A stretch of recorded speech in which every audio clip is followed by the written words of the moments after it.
केबे मन को आछि कि किछि लोक एमती कौन करती जे सेमाने इत्ते प्रभावशाली हो जाती। आज आम से विषय टिके गभीर को जीवा वेल्दी एंड वेल नोन बहिर मूल कथागुड़ी को बुझा चेष्टा करवा। एटा एक शक्तिशाली व्यक्तिगत ब्रांड तैयारी करिवार रहस्य विषय आउ हाँ एटा खाली प्रसिद्ध हवा कथा नुहे एटा हेउछि प्रकृत रे किछि प्रभाव पकाइबा विषय आउ एई जो कथाटी एबे स्क्रीन रे अछि एटा ही पूरा विषयर मूल दुआ। देखंतु आजिकाली दुनिया रे खाली हाड़ भंगा परिश्रम कले सब किछि मिली जिवो सेमिति नहे। सफल हेबाको हेले गोटे भल प्लान सहित निजको ठीक भावरे उपस्थापन करिबाटा बहुत बहुत जरूरी। ठीक अछि तेबे चलंतु आगको बढ़िबा। आगको जीवा पूर्वरु आमको प्रथमे जानिबाकू पड़िबो जे लोकमाने साधारणतः केउठी भूल करंती। आमे सेही पांचटा बड़ भूल विषय कथा हेबा जहा अधिकांश लोक निजरा ब्रांड तैयारी कला बेले करि बसंती। एगुडी को जानिगले आगु रास्ताटा बहुत सहज होई जिवो। आउ एइटा हेउची सबुठु बड़ आउ साधारण भूल। विश्वास तैयारी करिबा आगुरु लोकप्रिय हेबा पई धाइबा।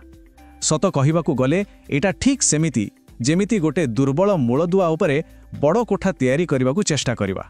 कौन हबो शेषरे तो भुसुड़ी पड़िबो, ठीक ना। द्वितीय भूलटा भी सेमिति बहुत साधारण। लोके कौन करंती ना खाली टंका पछरे गोड़ांती। जेतेबेले फोकस केवल पैसा उपरे रहे सेतेबेले लोकंकर भरोसा आउ निजर सम्मान ए सबु पछरे पड़ी जाए आउ एटा लंबा समय पाई बहुत बड़ क्षति करे। एहा परे आसुछि तृतीय भूल कोनोसी स्पष्टता नथिबा। गोटे कथा अछि ना jack of all trades master of none. एटा ठीक सेमिति जदि केही समस्तंकु खुशी करिबाकू जीवो से शेषरे काहा पई भी किछि खास होई परिबनी। सेथि पई गोटे निर्दिष्ट जागारे निजर परिचय तैयारी करिबाटा बहुत जरूरी। आ चतुर्थ भूल हेउछि कंसिस्टेंसी बा निरंतरतार अभाव। भाबी देखंतु जदि कोनोसी काम आजि कले अपुनी 6 मास परे कले लोके मने रखिबे कि? बिल्कुल नुहे। गोटे भल ब्रांड तैयारी करिबा पई लगातार चेष्टा करिबाकू पड़े, नहेले लोके बहुत शीघ्र भूली जांती। आउ शेषरे पंचम भूल लोके निजो कामकू केमिति बड़ करिबे से विषय भाबिबाकू ही भूली जांती। जदि सबुकिछि केवल जणे लोकर व्यक्तिगत परिश्रम उपरे निर्भर करे तेबे तार ग्रोथ बा विकास गोटे जागारे अटकी जिवो। सेठिपई एमिति एक सिस्टम तैयारी करिबा दरकार जहा निजे निजे चली पारिबो बिना व्यक्तिगत उपस्थिति रे भी।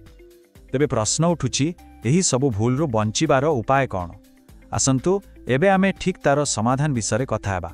आमे सेही 5टी मौलिक परिवर्तन को देखिबा जहाको आपणेले सफलतार रास्ता खोली जिवो। तो यही 5टा पॉइंट हेउछि सेही भूल गुड़िकर ठीक ओल्टा। ए गुड़िको ही सठिक रास्ता। चलंतु एबे गोटी गोटी करी एहाकू भल भाबरे बुझिबा। प्रथम आउ सबुठारु जरूरी कथा लोकंको सामना को आसीबा आगरु निज कामरे माहिर हेबा। प्रथमे निजर दक्षता बढ़ांतु, किछि प्रकृत रिजल्ट देखांतु। एहिटा ही एको मजबूत नै तैयारी करिवो। द्वितीय कथा हैला टंका कमेबा जेतिकी जरूरी लोकंको भरोसा जितिबा भी सेतिकी जरूरी। ए दुईटा को अलगा भाबिबा ठीक नुहे।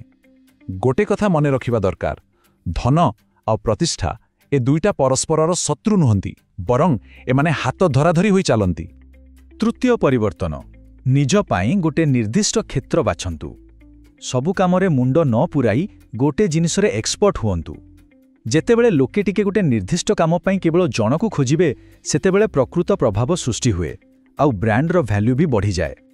चतुर्थ कथा हेउछि धारावाहिकता। एइटाकु बिल्कुल अणदेखा करिहेबनी। गोटे ब्रांडर मोमेंटम बा गति बजाय रखिबाकू हेले नियमितता दरकार। से कंटेंट तैयारी करिबा हो किंबा लोकंक सह जोड़ी हेबा गोटे पक्का रूटीन रहिबा निहाती आवश्यक। आउ पंचमरे बड़ चिंता करिबाकू पड़िबो। माने सबु बेले निजर व्यक्तिगत समय आउ शक्ति उपरे निर्भर न करी एमिति किछि प्रोडक्ट बा सिस्टम तैयारी करंतु जहा पहुंच को आउरी बढ़ेइबो। एमिति भावंतु जहा बिना उपस्थिति रे भी काम करि परिबो। ठीक अछि। एते सबु जानिबा परे एबे प्रश्न हेउछि एहाकू कामरे केमिति लगेबा। खाली थ्योरी जानिले तो हबनी। तेबे चलंतु एबे आमे एक प्रैक्टिकल 5 स्टेप एक्शन प्लान देखिबा। एही 5टा स्टेप आमे आगुरु जहा विषय कथा हेले से सबु को गोटे काम करिबा भली स्ट्रैटेजी रे बदलाई देबो। चलंतु आरंभ करिबा। प्रथम काम हैला निजर ब्रांड को ऑडिट करिबा।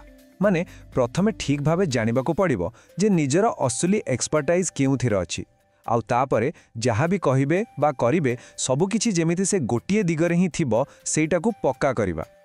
ଦ୍ୱିତୀୟ ଷ୍ଟେପ୍ ହେଲା ବିଶ୍ୱାସନୀୟତା ତିଆରି କରିବା। ଏଇଟା କେମିତି ହେବ? ଲୋକଙ୍କଠାରୁ ଟେଷ୍ଟିମୋନିଅଲ୍ସ ନିଅନ୍ତୁ, ନିଜର ସଫଳ କାମର କେସ୍ ଷ୍ଟଡି ତିଆରି କରନ୍ତୁ, ଆଉ ନିଜ ଜ୍ଞାନକୁ ଲୋକଙ୍କ ସହ ବାଣ୍ଟନ୍ତୁ। ଏସବୁ କରିବା ଦ୍ୱାରା ଲୋକଙ୍କର ଭରସା ବଢ଼ିଥାଏ। ତୃତୀୟ କାମ ହେଲା ନିଜର ଭିଜିବିଲିଟି ବା ଦୃଶ୍ୟମାନତା ପାଇଁ ଗୋଟେ ଷ୍ଟ୍ରାଟେଜି ତିଆରି କରିବା। ଏହାର ଅର୍ଥ ଗୋଟେ ନିୟମିତ ପବ୍ଲିଶିଂ ସ୍କେଡ୍ୟୁଲ୍ ବନାନ୍ତୁ, ଆଉ ଗୋଟେ ଜରୁରୀ କଥା, ଆରମ୍ଭରୁ ସବୁ ପ୍ଲାଟଫର୍ମରେ ନ ଯାଇ କେବଳ ଗୋଟେ କି ଦୁଇଟା ଉପରେ ଫୋକସ୍ କରନ୍ତୁ। ଥରେ ମୋମେଣ୍ଟମ୍ ଆସିଗଲେ ତାପରେ ଯାଇ ଆଗକୁ ବଢ଼ିବେ। ଚତୁର୍ଥ କାମ, ଖାଲି ଟଙ୍କା ଗଣିଲେ ହେବନି। ସଫଳତାର ପ୍ରକୃତ ମାପ ହେଉଛି ଲୋକଙ୍କ ଭରସା। ତେଣୁ ଏନ୍ଗେଜମେଣ୍ଟ କେତେ ହେଉଛି, ଲୋକେ କେତେ ରେଫର କରୁଛନ୍ତି, ଆଉ ଗ୍ରାହକମାନେ କେତେ ଦିନ ଧରି ଯୋଡ଼ି ହୋଇ ରହୁଛନ୍ତି, ଏ ସବୁ ଉପରେ ନଜର ରଖିବା ବହୁତ ଜରୁରୀ। ଏଇଟା ହିଁ ଲଙ୍ଗ୍ ଟର୍ମ ସଫଳତା। ଆଉ ଶେଷରେ ପଞ୍ଚମ କାମ, ନିଜକୁ ସ୍କେଲ୍ କରିବା, ମାନେ ନିଜର ପରିସରକୁ ବଢ଼େଇବା। ଏଥିପାଇଁ ଡିଜିଟାଲ ପ୍ରଡକ୍ଟ ଯେମିତିକି ଅନଲାଇନ୍ କୋର୍ସ, ଇ ବୁକ୍ କିମ୍ବା ମେମ୍ବରସିପ୍ ପ୍ରୋଗ୍ରାମ ତିଆରି କରନ୍ତୁ। ଏହାଦ୍ୱାରା ପହଞ୍ଚ ବି ବଢ଼ିବ ଆଉ ଆୟର ନୂଆ ରାସ୍ତା ବି ଖୋଲିବ। ତେବେ ଏତେ ସବୁ ଆଲୋଚନା ପରେ ଆସନ୍ତୁ ଏହାର ଶେଷ ଆଡ଼କୁ ଯିବା। ଏସବୁ ପଛରେ ଯେଉଁ ମୂଳ କଥାଟି ଲୁଚି ରହିଛି ତାକୁ ଟିକେ ସଂକ୍ଷେପରେ ବୁଝିନେବା। ଦେଖନ୍ତୁ, ମୋଡ଼ କଥା ହେଉଛି ଖାଲି ଧନୀ ବା ପ୍ରସିଦ୍ଧ ହେବା ନୁହେଁ। ଅସଲି ଲକ୍ଷ୍ୟ ହେଉଛି ନିଜର ପ୍ରଭାବକୁ ନିଷ୍ଠା ସହିତ ଯୋଡ଼ିବା।